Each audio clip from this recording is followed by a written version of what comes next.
when you look at the fundamental breakthroughs with Bitcoin, one of them is solving the double spend problem. And the second is solving the problem of how you transfer a Bitcoin without a trusted intermediary, without a trusted third party. So oftentimes those things are used in context of an asset or a currency. But if you think more deeply about this, solving the double spend problem is the same as solving the problem of conservation of energy in the universe. If I take a block of 1,000,000 pounds of gold and I transfer it to myself, to yourself, there's still only 1,000,000 pounds of gold. And when you think about solving the problem of doing this without a trusted third party, that's the same as making it possible to transfer a bearer instrument or transfer anything in the universe. So if you don't solve the problem of a trusted third party, then you've just created a simulation.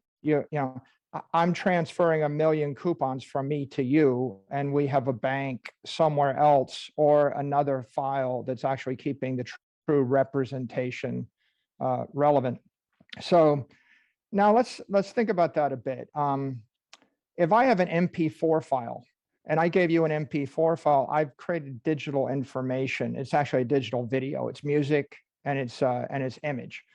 Now, if you take the MP4 file and you send it to your friend in Tokyo, and they actually have a computer, they can decode the file. And if they can plug that into electricity and then put that into a speaker, they can play the file, or they put it into a screen and they can view the file.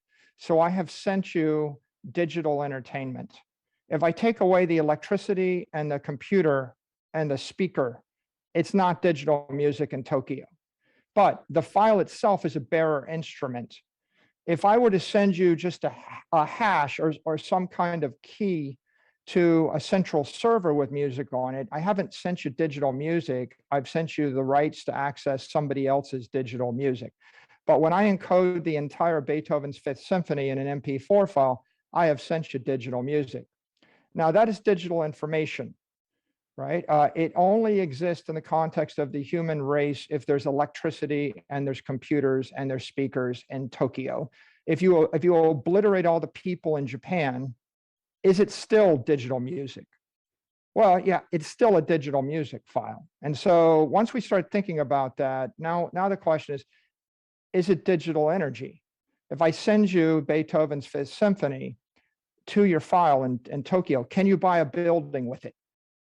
And the answer is no. You cannot buy a building with Beethoven's Fifth Symphony in an MP4 file. Why can't you? Well, because it's non-conservative, because there's a billion other people that also have the same MP4 file, or I could stamp out the MP4 file over and over and over again. And therefore, if I can just send you Beethoven's Fifth Symphony in an MP4 file, and you could buy a building, right, that violates the laws of physics and it blows up the universe, right? Pretty soon the cost of a building would go up by a factor of 1,000,000 because everybody in Tokyo would want to buy the building with the MP4 file. And what do we call that? Inflation, right? Whenever you have something that's non-conservative in the universe, you get inflation. But the entire last 30 years of the internet is all about digital transformation of information, and digital maps and digital music and digital entertainment. These are all examples of non-conservative bearer instruments moving through cyberspace. What do you get? Well, you get an explosion of information, an explosion of entertainment, an explosion of education, all good things, but they are not energy because they are not conservative. What is the difference between that and a file that holds your private keys to $1 billion of Bitcoin? If I send you my private keys to $1 billion of Bitcoin, you can indeed buy an entire city block or a building in Tokyo, and I can't. Right? So it was a transfer of energy from me to you. Now, some people say, well, it's not really energy because blah, blah, blah, you can't turn it into electricity. But they missed the point. The point is, I sent you the file with, first of all, would you want the file with the $1 billion of Bitcoin in it if I offered to send it to you? Presumably, right? So it's pretty clear it's different qualitatively than an MP4 file that plays Beethoven's Fifth Symphony. And so I send you that. Now, how do you turn it back into energy? Well, a lot of times people don't understand what energy is, right? Energy is electricity, or it's sound, or it's a block of granite, or it's metal, or it's glass. It's all matter. Everything in the universe is energy, right? And matter can be converted to energy. Energy can be converted into matter. Tesla said, if you want to understand the secret to the universe, think in terms of energy, frequency, and vibration. And it's not something we think about very deeply until you have to, but for the first time in the world of the internet, in the world of technology, in cyberspace, you have to start thinking about vibration and energy and frequency, right? That's the significance of Bitcoin. So I'm going to send that file to you in Tokyo. Now, how do you convert it into a building? Well, it's digital energy. You're going to convert it into political energy by running it through an exchange. You're going to sell the Bitcoin for yen. And political energy is just another fluid. It's another medium, in this case, the currency. And then I'm going to take the currency, I'm going to buy the building. And if I don't want the building, I'm going to buy a tanker with oil in it.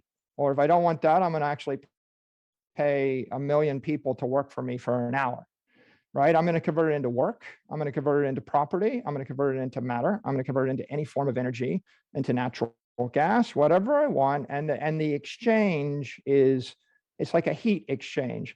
I take the digital energy, I make it political energy, then I make it matter, or I make it property, or I make it work. And you could say, well, if you take away the Bitcoin exchange, it's not energy anymore. Well, that's kind of like saying if you took away the speaker, is that a digital music file anymore? It's still a digital music file, right? And of course, it's kind of ridiculous, because if it's a digital music file with Beethoven's Fifth Symphony, and you want to listen to it, you'll probably find yourself a speaker and a computer to run it through, because you want what's in the file. You want to decode the file. And if I gave you $1 billion worth of Bitcoin in a file, you would probably travel somewhere in the world and find an exchange or a person. Even if there was no exchange, you would go find someone that owned a building, and you would just swap them the Bitcoin for the building directly in a peer-to-peer transaction. So Bitcoin is digital energy because it is non-conservative, and because it can get work done, just like energy can get work done, and also because it can be converted into matter or property. Now, let's think a little bit about this concept of Bitcoin, right? The simplest metaphor is it's digital gold. Well, let's think about what is gold, what is property, what is money, what is capital, what is energy. Okay, well, gold is a property, and property is low frequency money. If I take $1 billion and I put it in a bunch of gold, it sits sometimes in the same vault for 30 years. Very low frequency. If I put it, it's kind of low maintenance, low frequency. If I put it into a building, it sits in the same place for 30 years. It's high maintenance, low frequency money. If I actually put it in currency like the yen, it's mid frequency. It's mid frequency, money in this particular case.